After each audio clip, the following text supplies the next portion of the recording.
Apo, makinig ka. Pakaingatan mo ng gusto ang medalyon na ito. Marami ang magtatangka ng buhay mo dahil dito. Siguro dapat ka nang matuto upang maipagtanggol mo naman ang iyong sarili. Baka ito na ang iniintay ko, Lo. Na magising ang kapangyarihan ng medalyon. Tanging pag-iinit lang ng medalyon ang nararamdaman ko pag may masamang nilalang sa paligid. Naririnig mo ba ang sarili mo, bata? Mukhang ikaw ang namumuno sa mga tao at pumaslang sa aking mga walang kwentang alagad. Matapang ka nga talaga, pero pagbibigyan kita.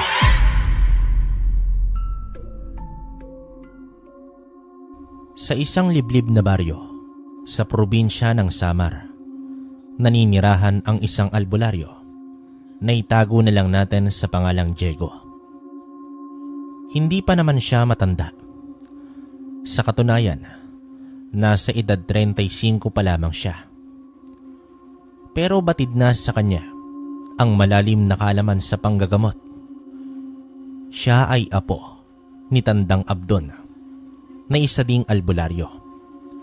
Si Diego ay anak ng isang sundalong nasawi sa engkwentro, habang ang kanyang ina ay nasawi naman sa panganganak. Kaya naman lumaki na si Diego sa piling ng kanyang lolo Abdon. Hindi naman talaga tagapagmana si Diego sa pagiging albularyo ng kanilang angkan. Subalit noong nasa edad na 16 ay nag-umpisa siyang makakita ng mga kakaibang nilalang, tulad na lang ng engkanto, multo at mga aswang. Lo, bakit po ko nakakakita ng mga ganong bagay? May masamang balak ba sila sa akin? Wala, apo. Sadyang biniyayaan ka ng kakayahang makasilay ng mga nilalang. Biyaya, hindi kaya kamalasan to. Nakakatakot po kasi. Kung saan-saan na lang sila sumusulpot, mapaaraw man o gabi. Apo, hindi lahat ay may kakayahang katulad mo. Imbis na iwasan o katakutan, tanggapin mo sa sarili mo na may taglay kang ganyang kakayahan. Di po ba albularyo kayo? Nakakakita din ba kayo ng mga nilalang? Oo, Diego, apo. Pero hindi sa lahat ng oras. Mapasaan ba at maiintindihan mo rin yan, apo? Basta maging matapang ka at intindihin ng bawat nilalang. Kadalasan sa kanila ay nagbibigay babala o di kaya'y humihingi ng tulong. Sa murang isipan noon ni Diego ay pilit niyang inintindi ang lahat. Gawa na rin sa halos araw-araw ay nakakakita ito. Tila ba ay nasanay na rin siya. Madalas nga kinakausap niya ang mga ito. Minsan isang gabi, habang nasa beranda si Diego, nakatanaw lamang siya sa mga kapitbahay na may kuryente. Nangalumbaba na lamang siya habang nangangarap na sana ay magkaroon din sila ng maliwanag na ilaw. Tanging lampara at gasera lamang ang meron sila. Pati na rin ang debateryang ilaw. Maganda sa paningin ni Diego ang liwanag na likha ng ilaw mula sa mga bumbilya. O apo, hindi ka pa ba matutulog? Mauuna na ako. Sige po, Lo. Hindi pa po ako inaantok eh.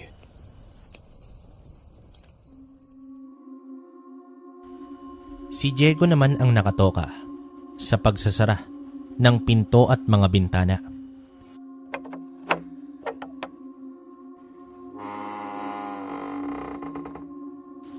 Kaya noong pumasok na sa kwarto ang matanda, dito na isinara ni Diego ang pinto sa kusina, mga bintana at muling bumalik sa beranda at nakatanaw lang sa mga kabahayan sa di kalayuan. Ngunit hindi na malaya ni Diego na nakaidlip na pala ito. Hanggang sa isang napakalakas na liwanag ang kanyang nakita. Kahit nakapikit pa, ay alam niya na may malakas na ilaw sa kanyang harapan. Nanliit ang kanyang mga mata habang tinitingnan ang liwanag na iyon. Nakatakip pa ang kanyang isang kamay upang hindi masilaw. Nang masanay na ang kanyang mata, ay naaninag niya ang isang napakalapad na pakpak at may wangis ito ng tao. Sumagi naman sa isipan ni Diego na isang anghel ang nasa kanyang harapan. Ilang sandali pa ay may maliliit at bilog na bagay ang lumutang sa ere at dahan-dahan itong bumabagsak. Ibinuka niya ang kanyang palad at sinalo ang bagay na iyon. Nang dumampi na ito sa kanyang palad, ay biglang nawala ang malakas na liwanag at tanging lampara na lamang ang ilaw sa paligid na iyon. Sinipat niyang maigi ang bagay na tila isang medalyon. May nakaukit rito na isang mandirigmang anghel. Dito na nakaramdam ng takot si Diego. Kaya naman pumasok na siya sa loob at humiga na. Itinago niya ang medalyon sa kanyang bulsa hanggang sa nakatulog. Kinabukasan sa paglabas ni Diego ng kwarto, naabutan niya ang kanyang lolo na tila hindi mapakali at nang makita siya ay para ba itong may hinahanap sa kanyang katawan. Ito po ba ang hinahanap ninyo? Papaano napunta sa'yo yan, Apo? Bigay po yata ng isang anghel. Ewan ko po, basta mabilis ang pangyayari. Tapos sobrang liwanag. Alam mo ba, Diego, Apo, na ito ang tatak ng isang arkanghel? Kaya pala pagkagising ko, ay may kakaibang enerhiya akong naramdaman. Lo, may kapangyarihan po bang medalyon na ito? Oo, Apo. Higit pa ito sa isang mutya ng kalikasan. Teka, wala bang binanggit ang anghel o kung anuman? Wala po eh. Apo, makinig ka. Pakaingatan mo ng gusto ang medalyon na ito. Marami ang magtatangka ng buhay mo dahil dito. Siguro dapat ka nang matuto upang maipagtanggol mo naman ang iyong sarili. Simula noon ay iminulat na ni Abdon ang apo sa lihim na karunungan. Hindi sa lahat ng oras ay nariyan siya upang ipagtanggol ang apo. Lumipas ang maraming taon at naging ganap na albularyo na nga itong si Diego. Katuwang siya sa panggagamot ng kanyang lolo at sa gabi naman ay naglalako siya ng balot gamit ang kanyang bisikleta. Sa kabila ng pagiging albularyo ni Diego at libre pa ang serbisyo, hindi talaga maiwasan na may iilang tao na minamaliit ang kanyang estado sa buhay. Minsan isang gabi, habang naglalako siya ay tinawag siya ng 4 na kalalakihang nag-iinuman sa isang tindahan. Agad namang lumapit ang binata at pinagsilbihan ang 4 na yon. Sa pananalita pa lamang ng mga ito ay halata na ang pangungutya nila sa binata. Kesyo, niloloko lang daw nila ang mga tao sa pamamagitan ng mga kung ano-anong dahon at dasal. Hindi na lamang ito pinatulan pa ni Diego. Bagkus, ngumiti na lamang siya. Nakaubos ng 10 balot ang 4 na kalalakihan ngunit hindi nila binayaran si Diego. Nakiusap naman dito ang binata. Nabayaran siya pero sinipa pa ang kanyang bisikleta. At dito nalaglag ang mga iba pang paninda. Hindi na lamang pumalagpas si Diego. Kinuha niya ang kanyang bisikleta at dinampot ang mga natapong balot at umalis na kaagad.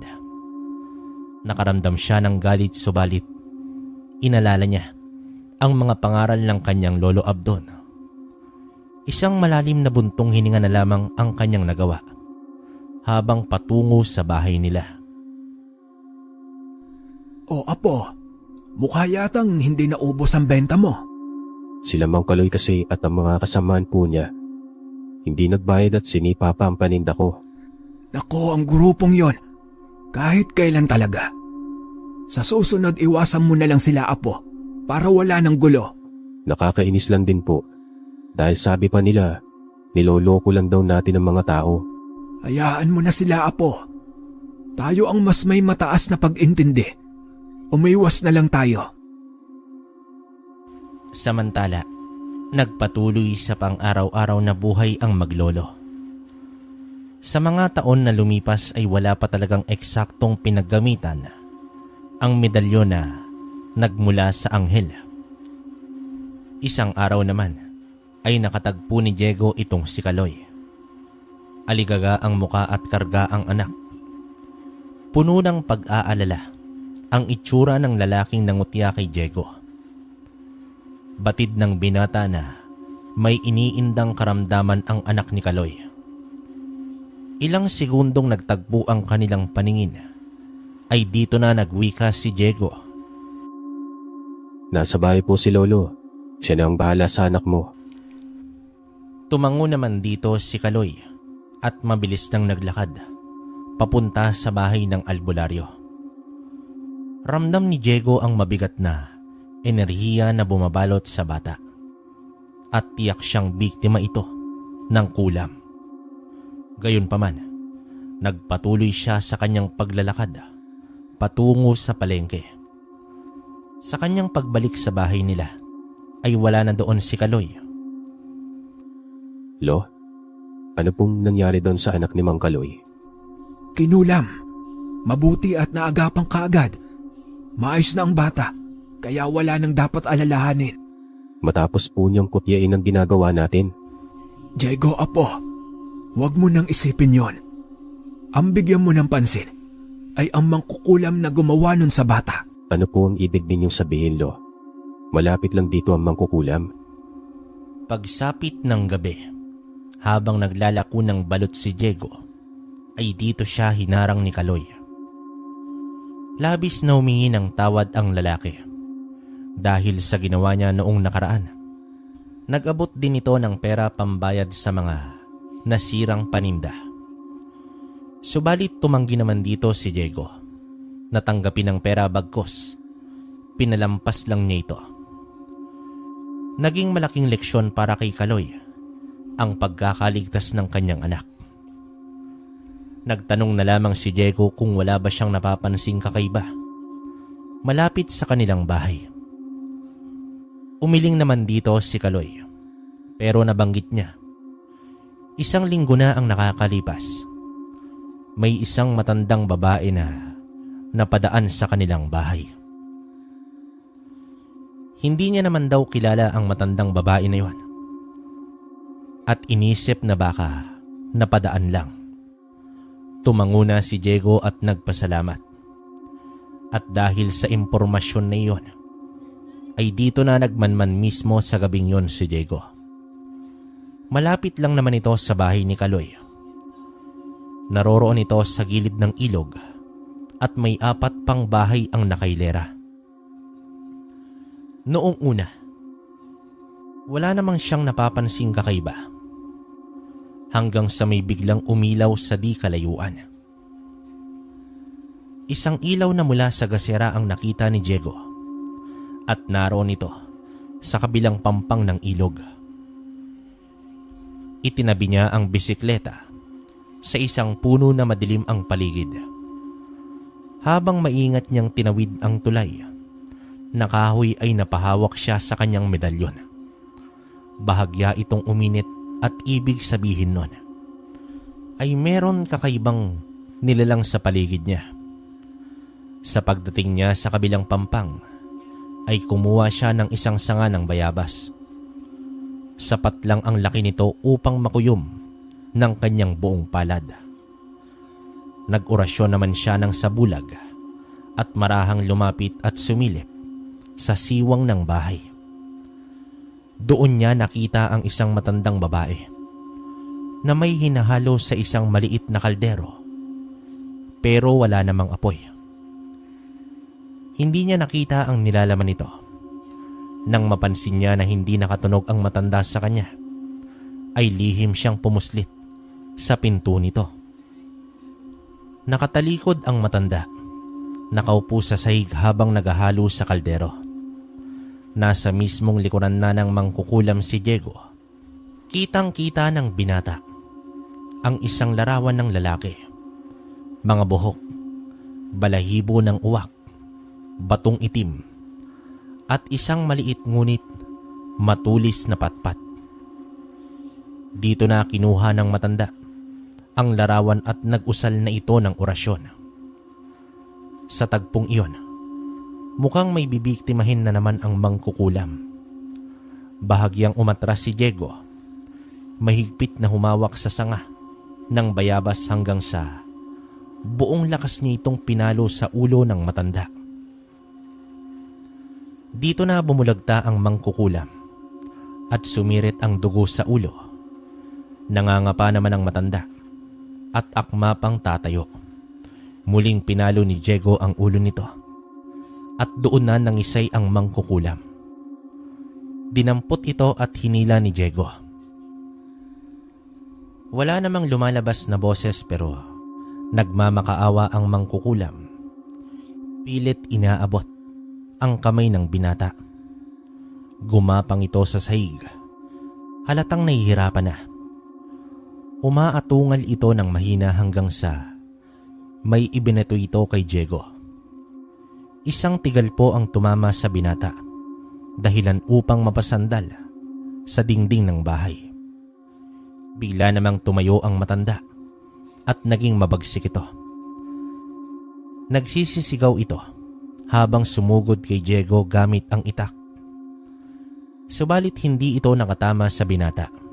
Bagkus, hinampas agad ito ni Diego ng sanga sa tagiliran.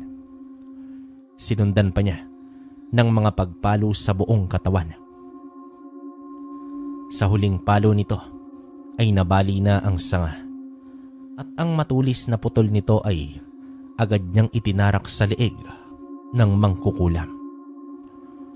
Dito na bumulagta ang kalaban at tuluyan ng hindi gumalaw. Ang gaserang nakasindi ay ginamit ni Diego upang sunugin ang bahay ng mangkukulam bago siya umalis pauwi. Sino na naman ang nakaharap mo? At natagalan ka na naman, Apo. Ang mangkukulam, Polo. Nasa tabing ilog lang pala yung naglulungga. Sa dulo ng ilog? Bago sa lugar ng mga latian? O, Polo. Kahit kailan talaga ang lugar na yan, lagi na lamang pinamamahayan ng kung ano-anong nilalang. Mabuti at natugis mo na. Tama ka, Polo. Tuso talaga ang matandang yon. Muntikan pa akong madali. O sige na, Apo. Mag-ayos ka na upang makakain.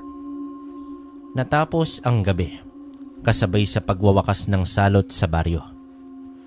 Pero alam ni Diego sa kanyang kalooban na darating din ang araw na magkakaroon ng malaking papel ang medalyon ng anghel na nasa kanyang mga kamay.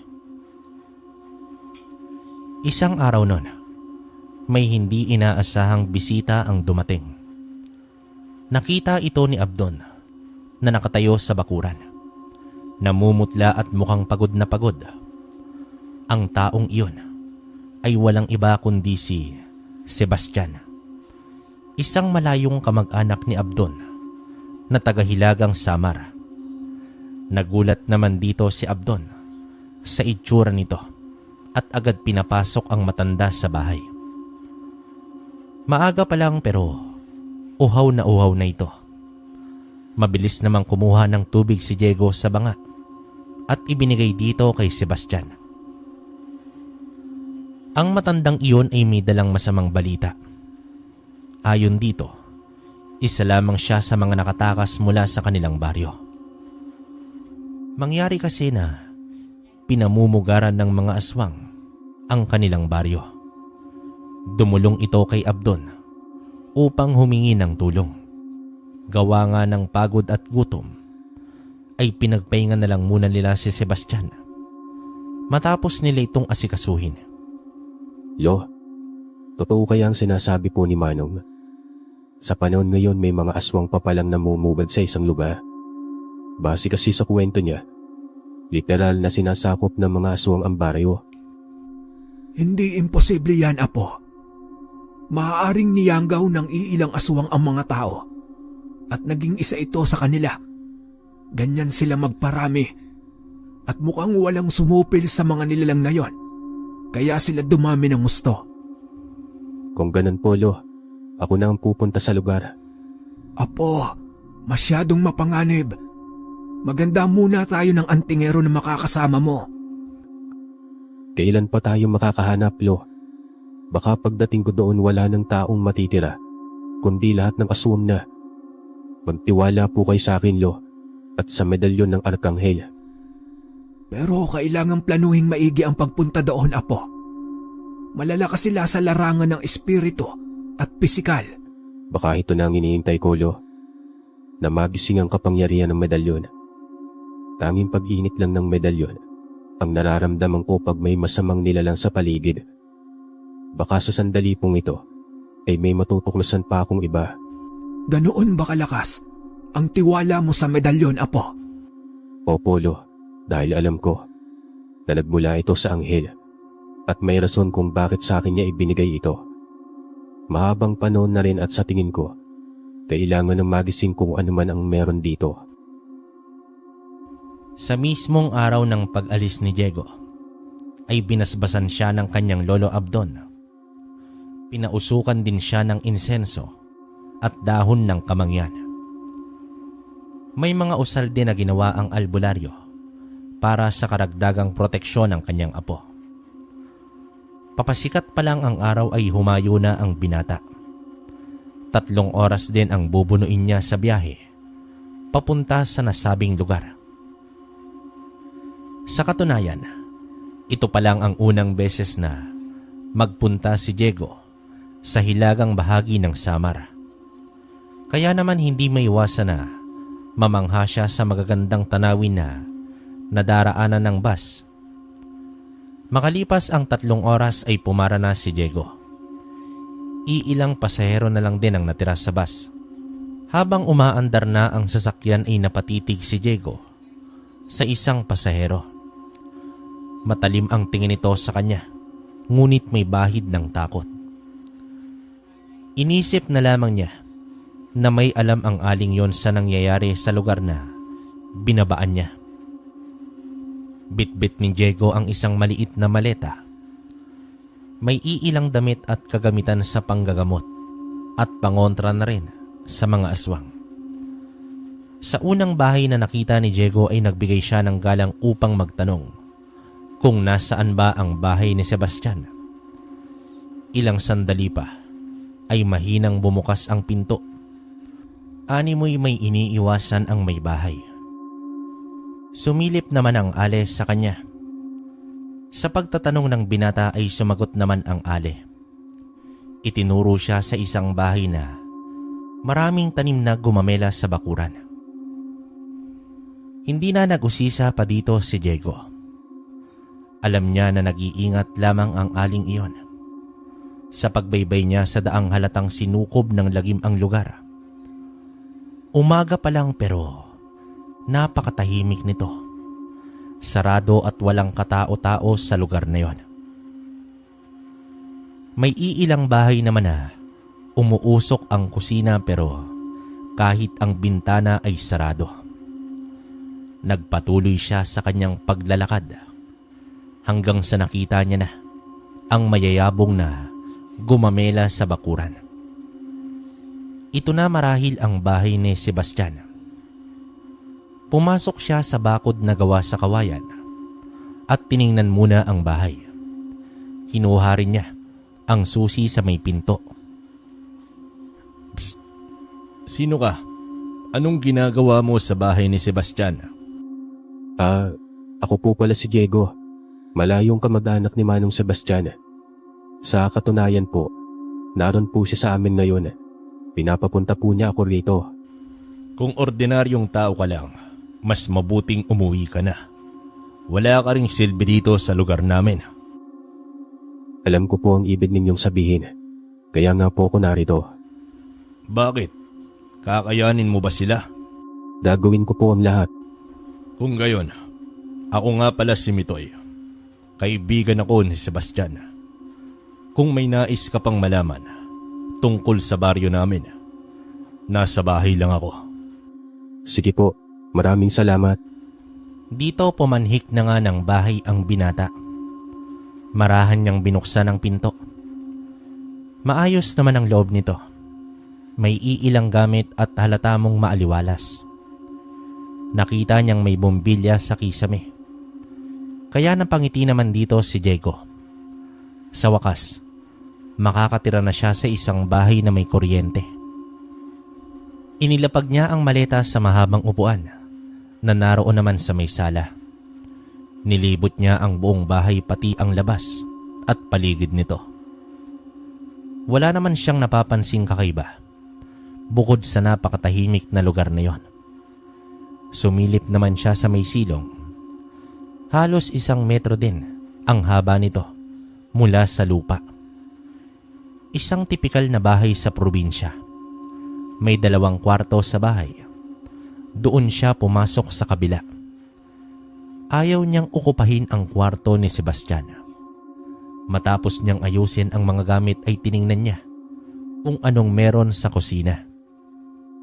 Kung may kailangan ba siyang bibilhin para sa kanyang pagluluto. Nang masuri niya ay ayos pa naman ang lahat. Dito nagpasya siyang pumunta ng palengke.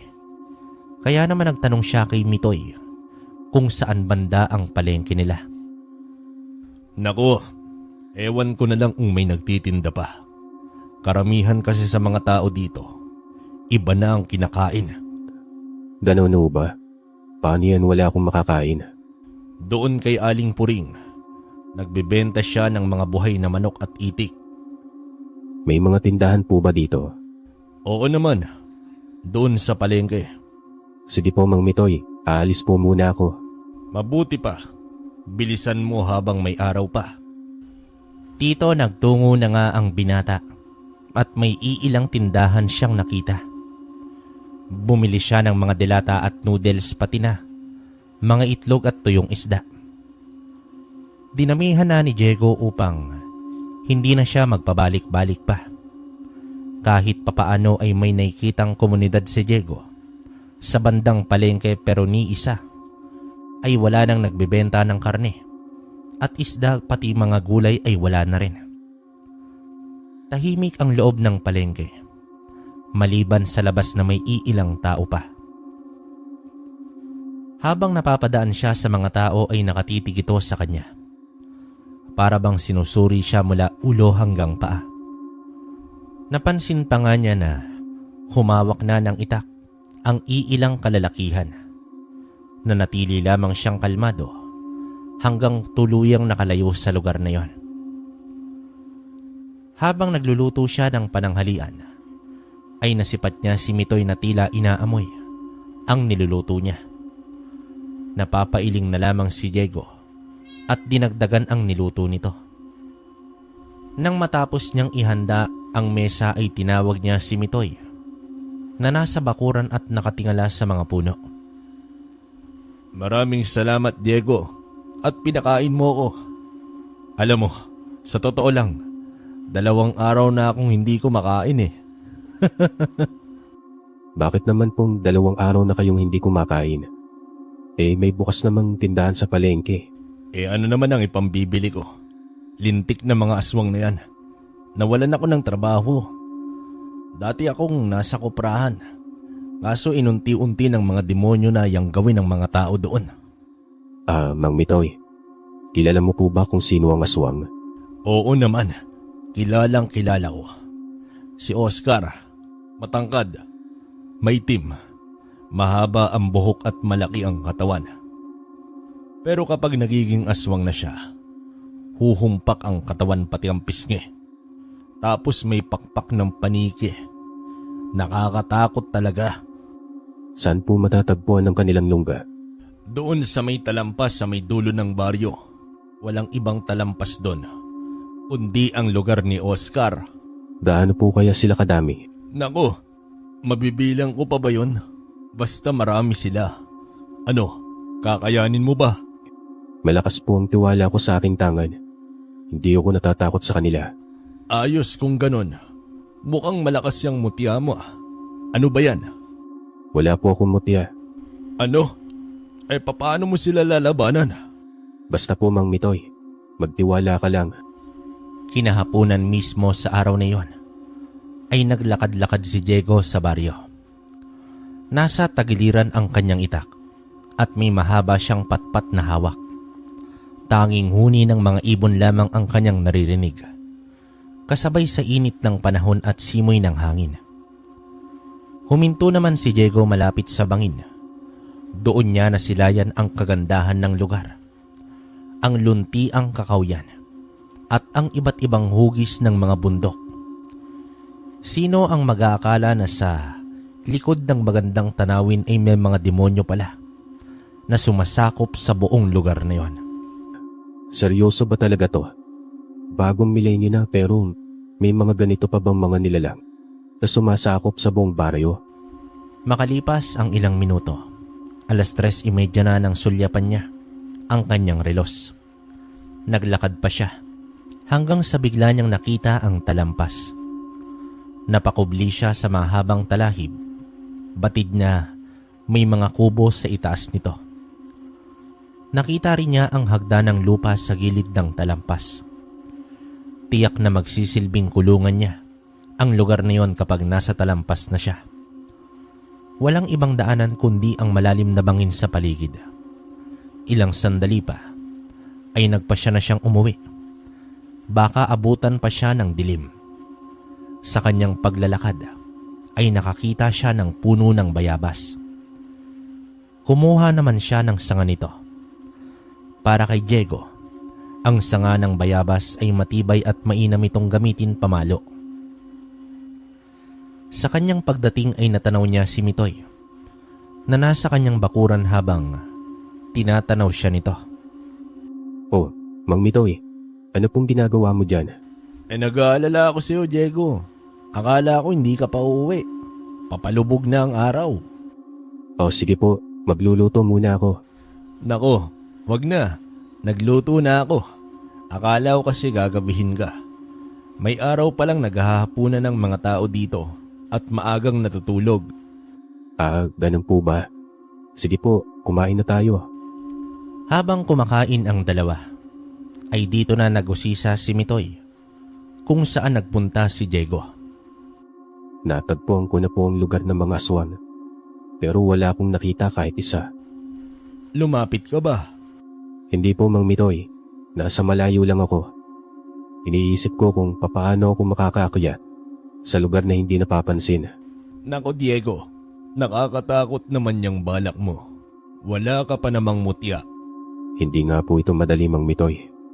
Matapos ang kanilang hapunan ay umuwi na itong si Mitoy, habang si Diego naman ay binalatan ang sanga ng bayabas at inayos ito upang maging maayos na hawakan.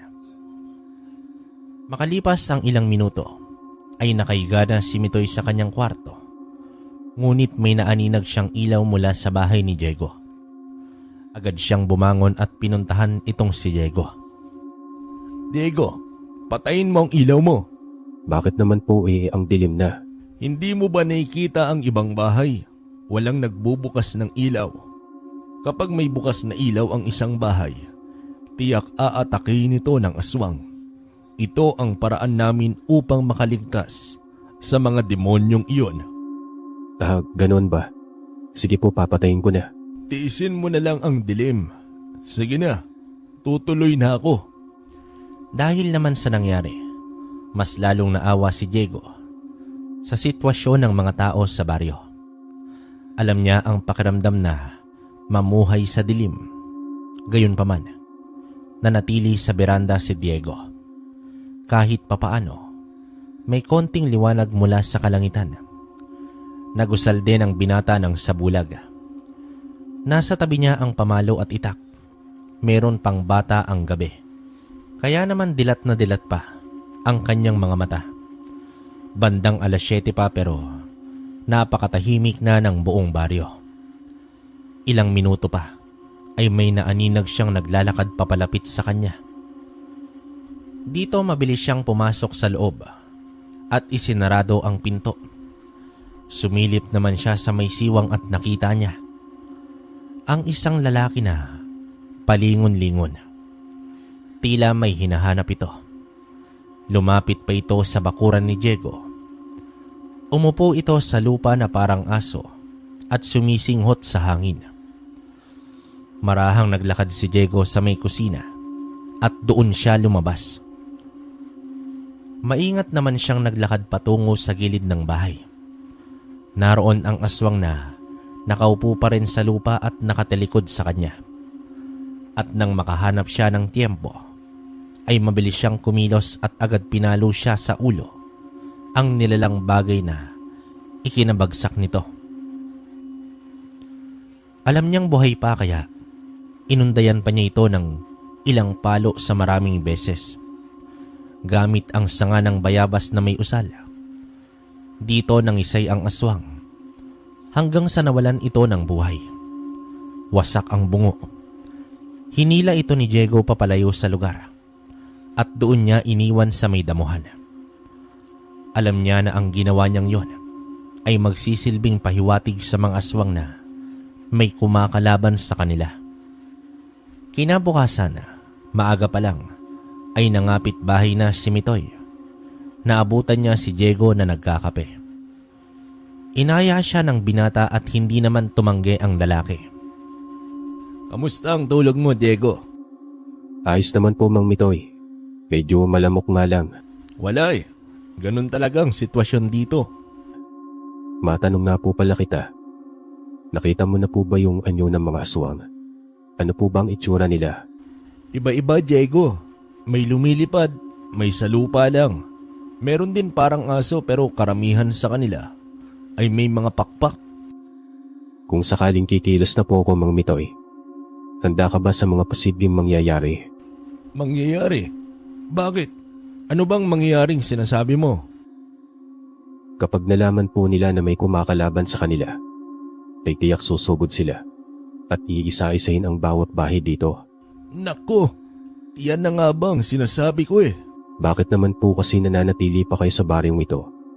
Alam niyo naman na hindi na ito ligtas. Karamihan sa amin dito ay umalis na. Pero may mga tao din na wala nang mapuntahan.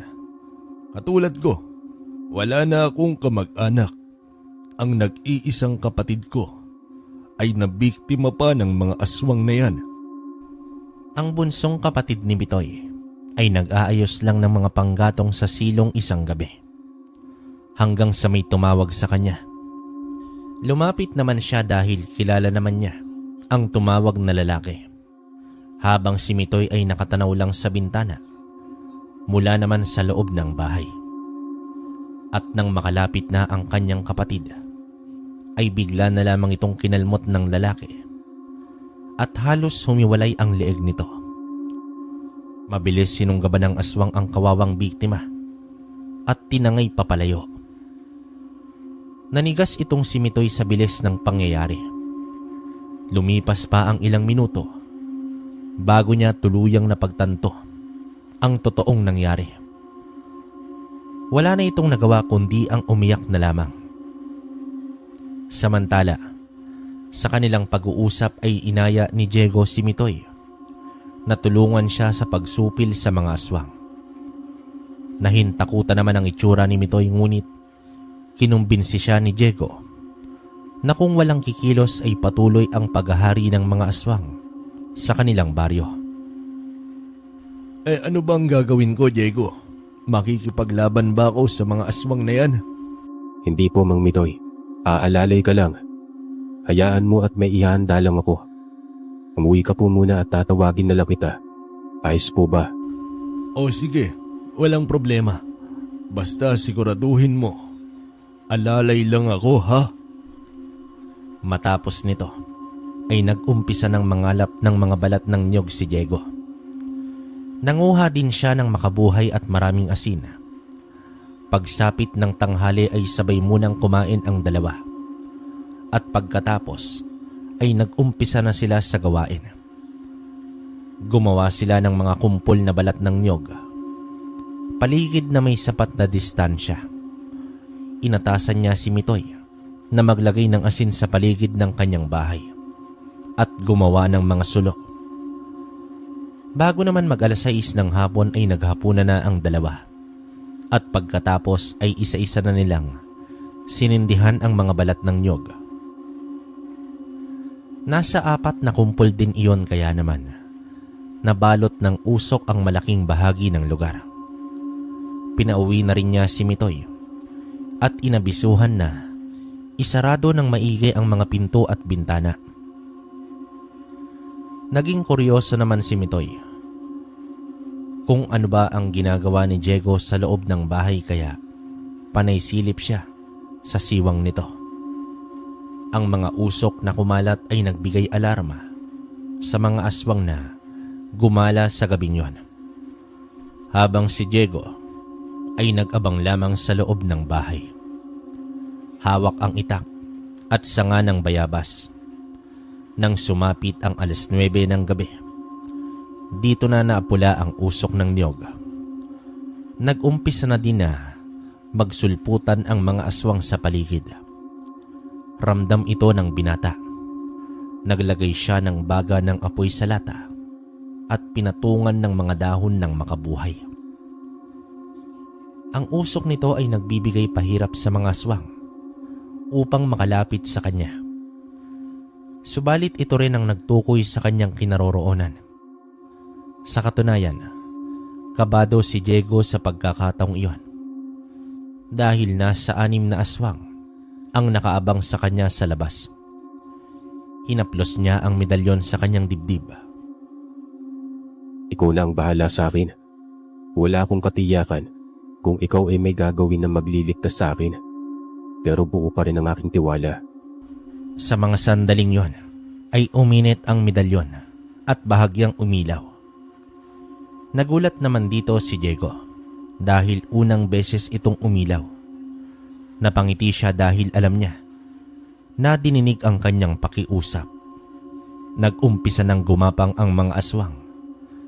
Aswang lakat ito na patungo sa kanyang bakuran. At sa bigla ang pangyayari ay binuksan ni Diego ang ilaw ng sabay-sabay.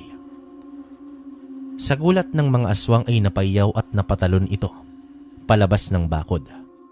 Kasunod nito ang paglabas ni Diego sa pinto at tumalon sa bakuran. Tanging sandata niya ay ang kanyang itak at ang pamalo. Umangil ang mga aswang, samantala tagaktak na ang pawis ni Mitoy habang nakasilip sa siwang at kitang-kita ang pangyayari dahil sa liwanag. Dito mabilis na gumalaw ang mga aswang. Pinalibutan nila ang binata, ngunit hindi nagpatinag si Diego dahil alam niya na may gumagabay sa kanya na isang makapangyarihang nilalang. Sa pagsugod ng isang aswang ay sinalubong agad ito ni Diego ng palo. Nang tumama naman ang sanga ng bayabas sa aswang ay nagliwanag ito ng bahagya at laking gulat na lamang ni Diego dahil tumilapon sa napakalayo ang aswang na yon. At dito na siya sabay-sabay na inatake ng mga nilalang. Ang mga uri ng aswang na yon ay hindi man lang nakaganti kay Diego. Lahat sila ay tumilapon at nagkakasugat-sugat. Dito na naramdaman ni Diego ang natutulog na kapangyarihan ng medalyon na nagmula pa sa anghel.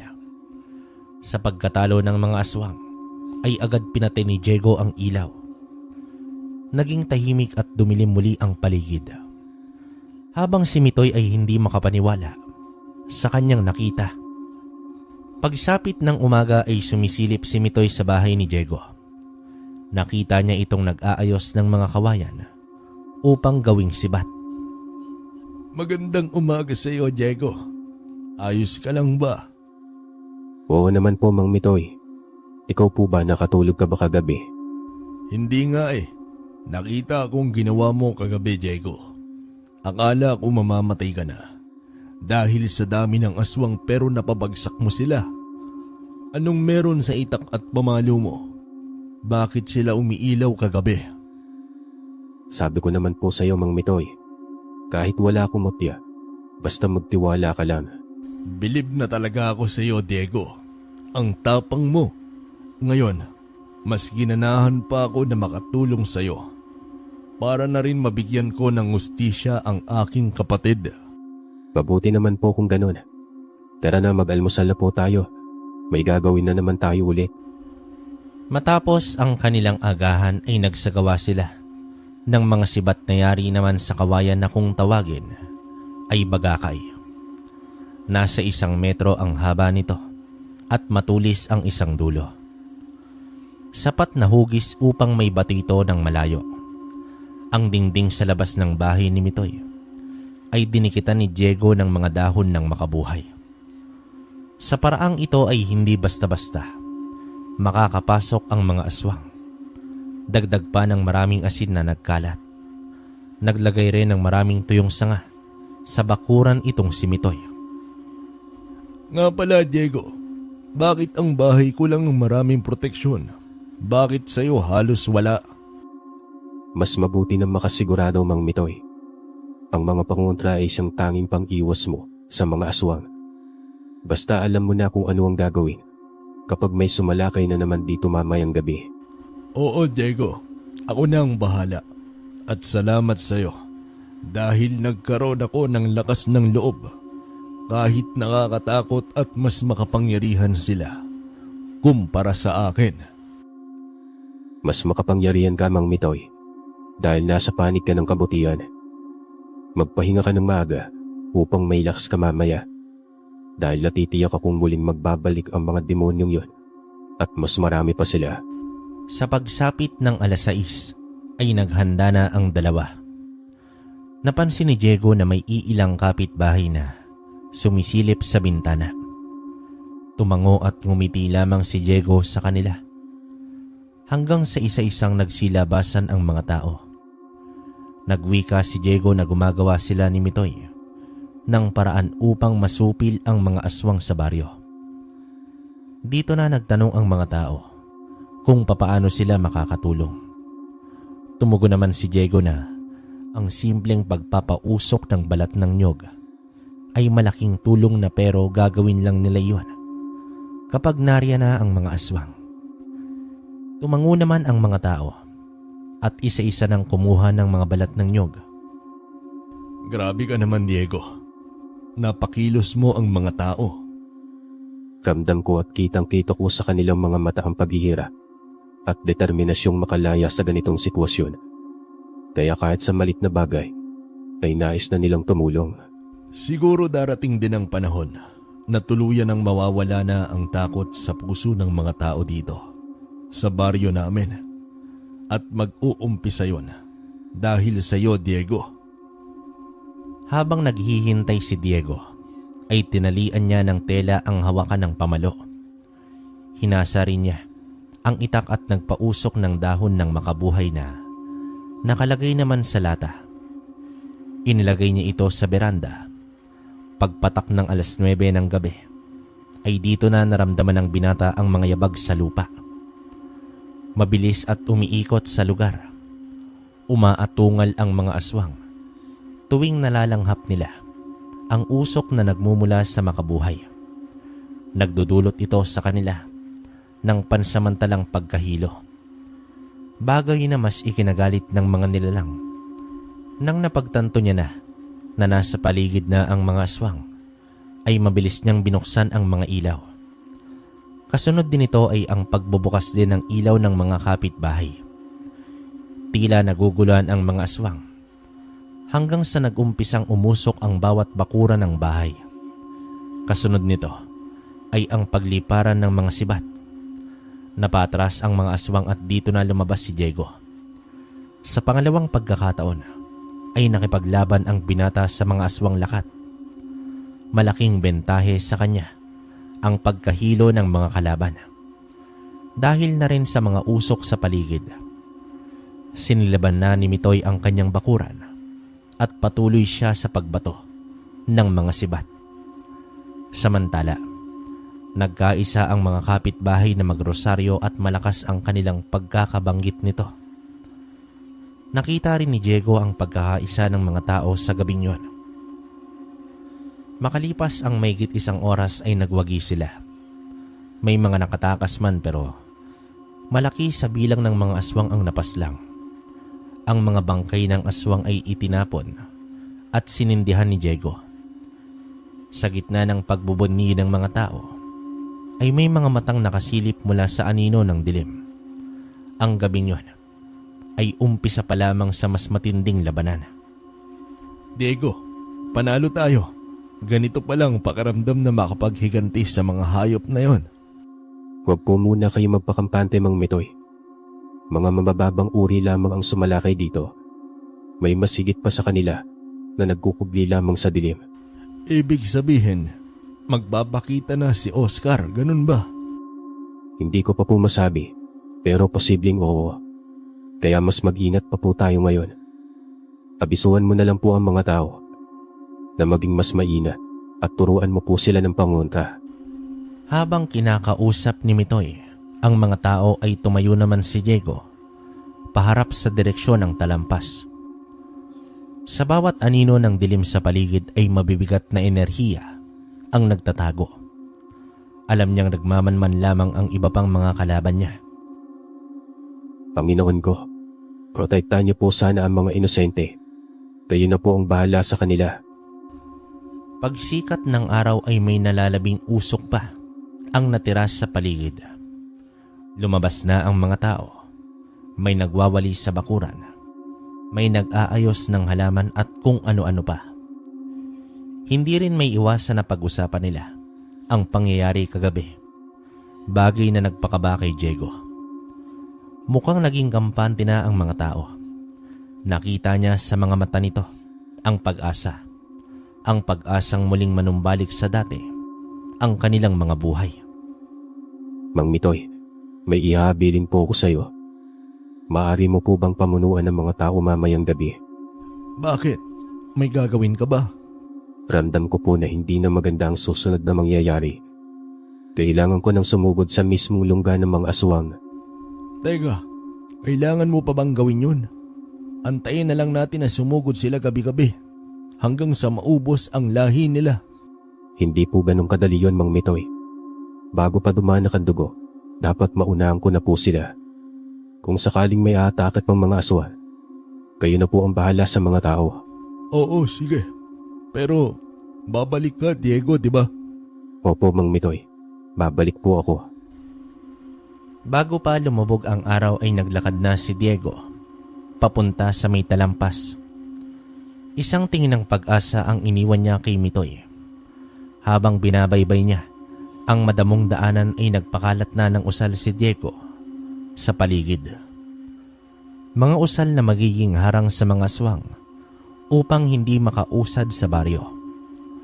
Buo na ang loob ng binata. Magiging kapalit man ito ay ang kanyang buhay. Ito na ang matagal niyang hinihintay ang magamit ng buo at sukdulan ang medalyon ng anghel. Sa paglubog ng araw ay pumalit ang malaking buwan. Sa mga sandaling ito ay nasa ibabaw na ng talampas si Diego. Ibinuka niya ang mga palad at muling nag-usala. Nagpalipad hangin siya ng mga tigalpo. At sa ilang minuto ay nagkagulo na sa itaas. Nag-angila na ang mga nilalang. May mga aswang na nagliliparan, pumapaikot sa talampas. Hanggang sa may isang malaking nilalang ang dumungaw. Sino ang lapastangan na yan? Ikaw ba si Oscar? Sa palagay ko, ikaw na nga. Pupugutan kita ng ulaw, demonyo ka. Humagalpak naman dito ng pagtawa si Oscar sa kanyang narinig. Naririnig mo ba ang sarili mo, bata? Mukhang ikaw ang namumuno sa mga tao at pumaslang sa aking mga walang kwentang alagad. Matapang ka nga talaga, pero pagbibigyan kita. Dito na kumumpas ang mga kamay ni Oscar at nagsimulang umatake. Ang mga aswang na animoy mga malalaking paniki. Dumukot si Diego ng pulbos. Nagawa naman sa pinaghalong makabuhay at asin. Isinaboy niya ito sa ere. Tumatagilid naman ang natatamaan at bumubulusok ito sa lupa dahil sa pagkapaso nila sa pulbos na iyon. Inilabas na ng binata ang kanyang mga sandata. Sa kanan ay ang pamalo at sa kaliwa ay ang itak. Nagmistulang nakikipaglaro si Diego sa mga aswang. Sa bawat natatamaan ay tumatalsik ng malayo at nababalian ng buto. Nang makita ni Oscar ang kakaibang liwanag sa may sandata ni Diego, ay napaisip ito. Wala siyang makitang mutya sa katawan ng binata. Subalit napakalakas nito. Daig pa ang isang antingero. Subalit bilang pinunong aswang, hindi siya basta-basta na lamang aatras. Umangil ng malakas itong si Oscar. Inunat ang katawan at tumingala sa langit. Tila humigop ng lakas sa buwan. Maya-maya pa ay tumalon ito mula sa itaas ng talampas. Kung sino ka mang pakialamero ka, pupuksain kita. Masyado ka nang nakakabula sa aming layunin sa baryong ito. Bumuka naman ang malapad na pakpak ni Oscar. Humumpak ang katawan at pisngi at umusli na rin ang mga pangil sa bibig nito. Bumuka ang malaking bibig nito at naglabas ng nakakakilabot na tunog. Umatake ng kalmot si Oscar at sinalubong naman ito ni Diego ng itak. Sa pagtama ng mga ito ay laglag ang 3 daliri ni Oscar. Napasigaw naman ito habang tinitingnan ang naputol na mga daliri. Umatras ang pinuno at sumunod naman ang mga alipores nito sa pag-atake kay Diego. Habang abala ang binata, ay lumipad pabalik ng talampas itong si Oscar. Nagpupumilit naman na makaakyat si Diego, ngunit pinagpipiestahan pa rin siya ng mga aswang. Huminto siya at pumorma ng pang-atake. Kasabay ng kanyang mga sandata ay ang mga usal ng pangtigalpo. Nagtalsikan ang mga aswang. Sa hindi na malaya ni Oscar ay naubos na ang kanyang mga alagad. Maingat na umakyat si Diego at sinipat kung saan kubo nagtatago ang pinunong aswang, hanggang sa nakita niya ang isang nilalang na nakatalikod at may pakpak. Tila may ginagawang ritual. Nang mapansin ni Diego na may mga gaserang nakasinde, sa bawat kubo ay ginamit niya ito upang siliban ang mga yon, bagay na nagbibigay pansin kay Oscar. Umatungal naman ang aswang at gigil na gigil ito kay Diego. Pagsisisihan mo ang ginawa mong ito, bata. Pagsisisihan mo. Hindi ako magsisisi sa aking ginawa dahil para ito sa kaayusan at kabutihan. Bigla namang sumunggab ang aswang, dahilan upang mapasubsob sa lupa si Diego. Nabitawan din niya ang mga sandata. Pumaibabaw na si Oscar sa kanya.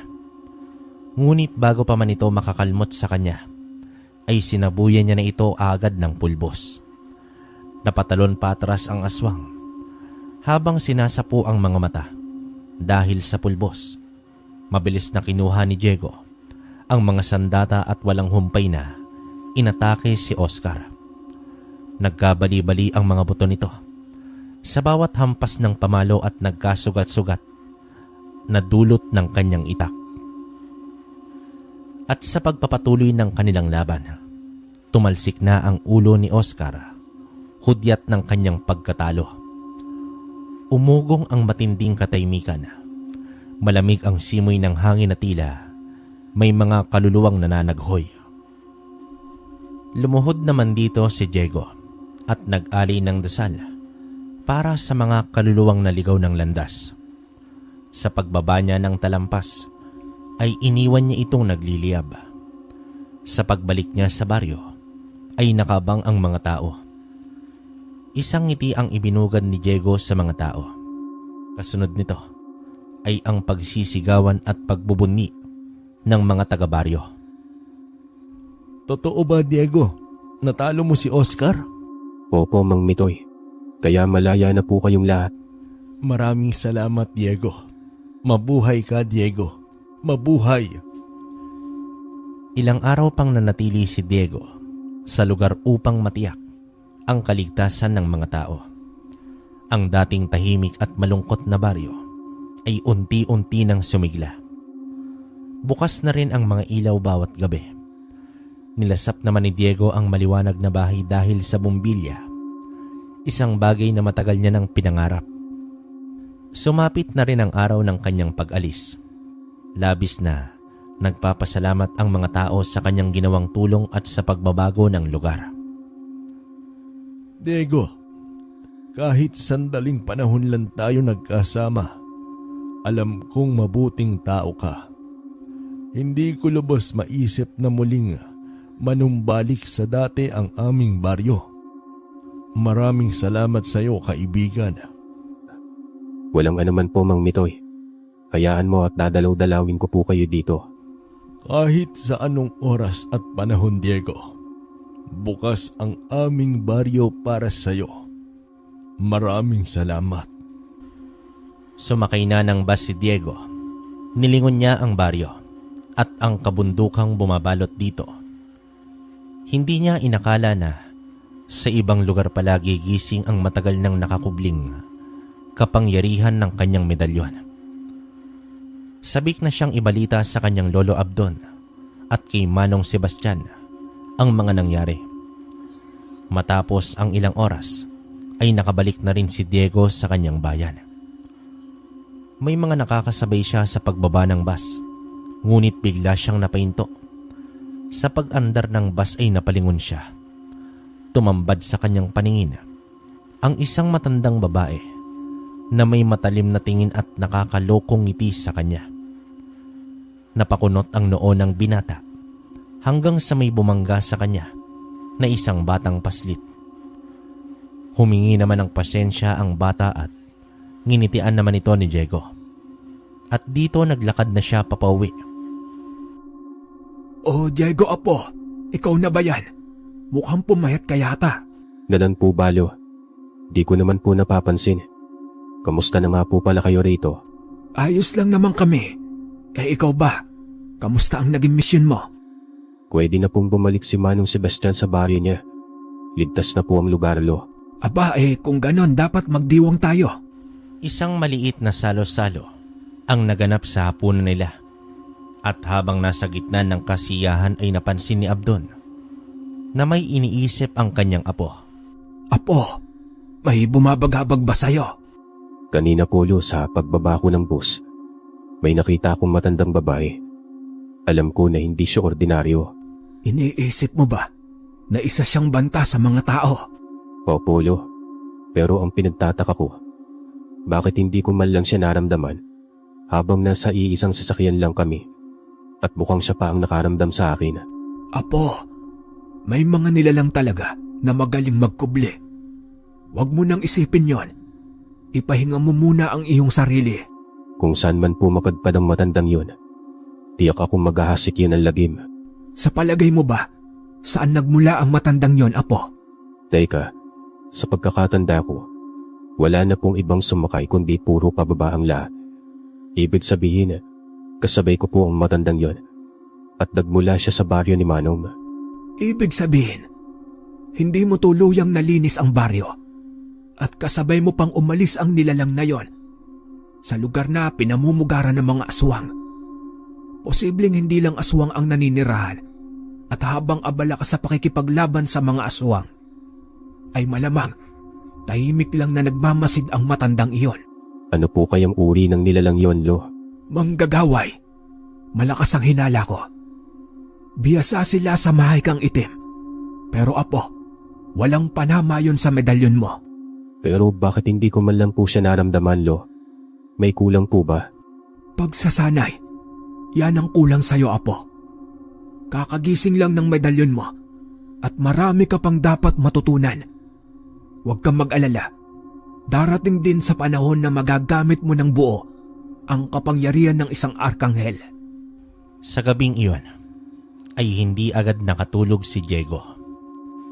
Iniisip pa rin niya ang matandang babae. Sa katunayan, nag-aalala siya sa maaaring gawin nito sa mga tao. Kinabukasan ay nagpasya na si Sebastian na bumalik sa kanyang lugar pero nag-iwan ito ng salapi. Sapat naman ito upang makapagpakabit ng kuryente sina Abdon. Bagay na labis ikinatuwa naman ni Diego. Makalipas ang 2 linggo ay nagliwanag na ang kanilang bahay. Dahil hindi sa gasera, kundi dahil sa bumbilya. Lo, grabe matagal ko itong pinapangarap. Kaso hindi talaga kakayanin sa pagtitinda ko po ng balot. Dapat po magdoble kayod ako nito, Lo, para may pambayad tayo buwan-buwan. Sa gabing iyon ay muling tumambay si Diego sa beranda. Masaya pa rin siya na nakatanaw sa mga kapitbahay na may ilaw.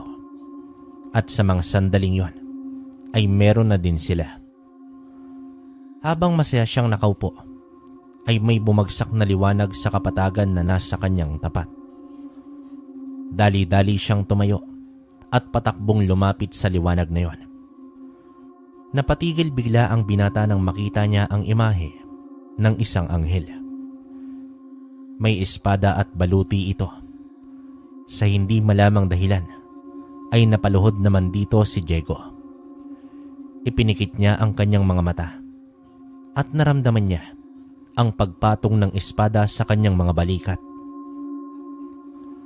Doon ay nakadama ng matinding kapayapaan si Diego at kakaibang enerhiyang dumadaloy sa kanyang buong diwa. Sa pagdilat niya, ay natagpuan niya ang kanyang sarili na nakaluhod sa lupa, ngunit isang kakaibang pakiramdam ang namutawi sa kanya. Ngumiti naman dito si Diego at tumingala sa langit. Binasbasan siya ng anghel at dama niya ang panibagong kaalaman na dulot ng medalyon. Makalipas ang isang buwan, ay dito na nagpasya si Diego na dalawin sina Sebastian at Mitoy. Isang oras nang umaandar ang bus, hanggang sa uminto ito dahil merong sumakay. Dito na tumambad kay Diego ang matandang babae na nakita niya noon. Pasimple naman itong umupo sa harapang bahagi. Tila isang enerhiya ang namagitan sa dalawa. Nakatalikod man sa kanya ang matanda. Alam niyang nararamdaman siya nito. Isang oras pa ang lumipas, ay pumara at bumaba na ang matanda. At bumaba din si Diego. Naglakad lamang ang matanda at sinundan naman ito ni Diego. Saan ang punta mo, manggagaway? Wika naman dito ni Diego na nagpahinto sa matanda. Marahan itong lumingon sa kanya at ngumisi. Nakangisi ang labi nito pero galit ang mga mata. Silang dalawa lamang sa tabi ng kalsada. Walang mga tao at walang mga bahay. Nang mapansin ni Diego na nag-uusal na ang matanda, ay hinugot niya na ang punyal na tanging sandata niya. Sinugod niya ang matanda, subalit may mga baging na lumabas mula sa kamay nito at pumulupot kay Diego. Nagpupumiglas ang binata at agad naman niyang naputol ang mga baging na yon. Tumakbo ang matanda na hindi akma sa itsura nito. Mabilis at maliksi. Hinabol nito ni Diego hanggang nagpang-abot sila sa may batuhan.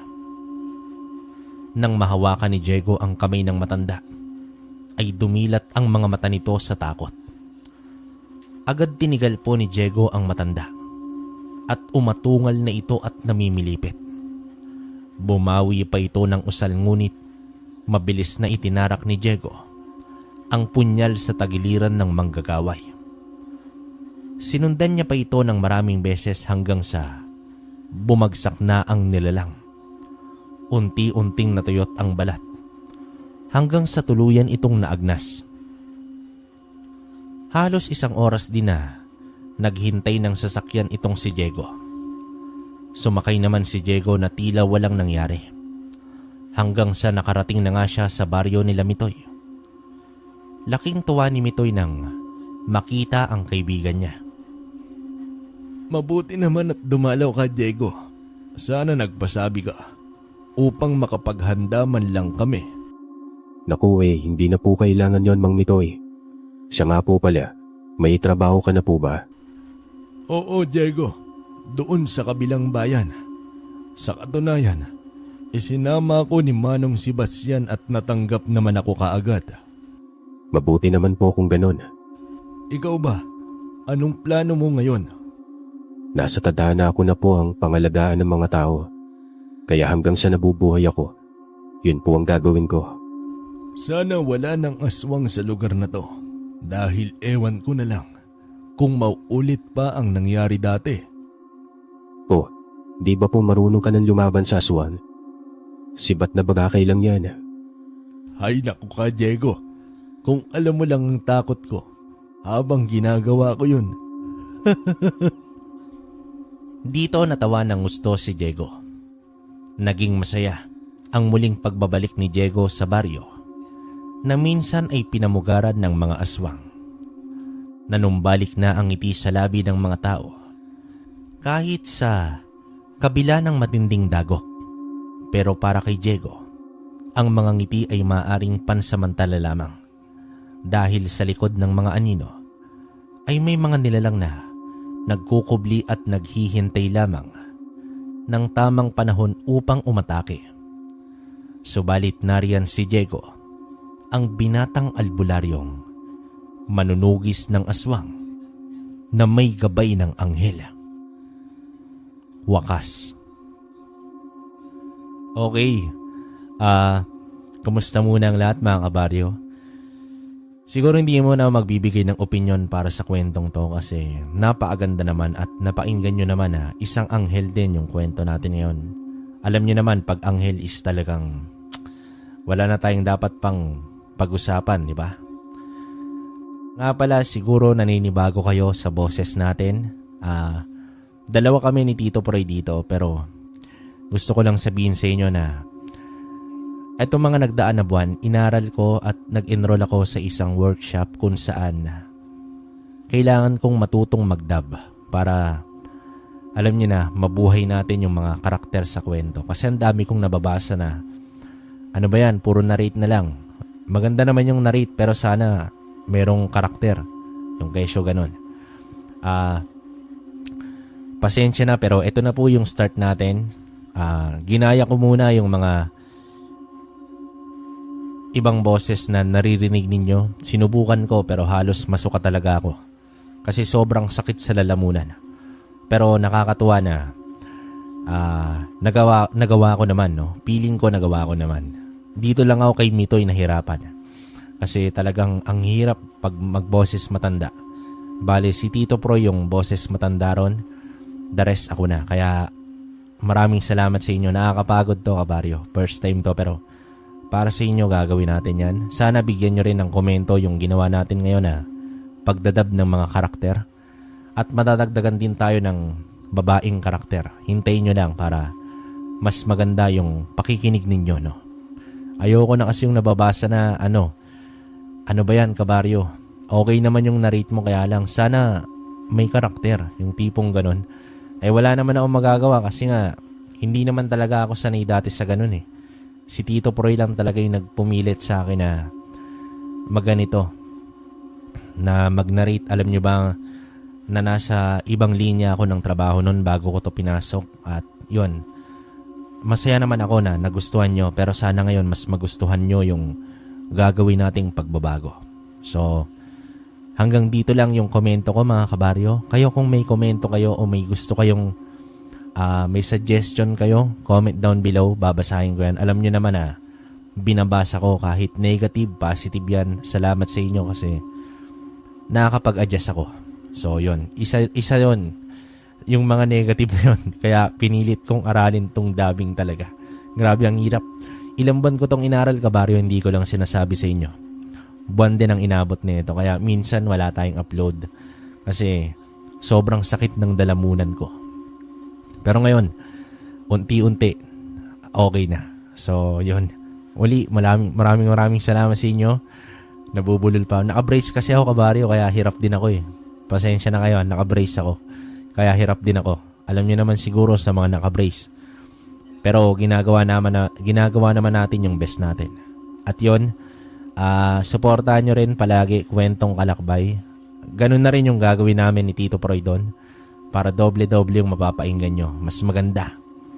Kumbaga ito na yung comeback ng Kwentong Baryo. Naks naman.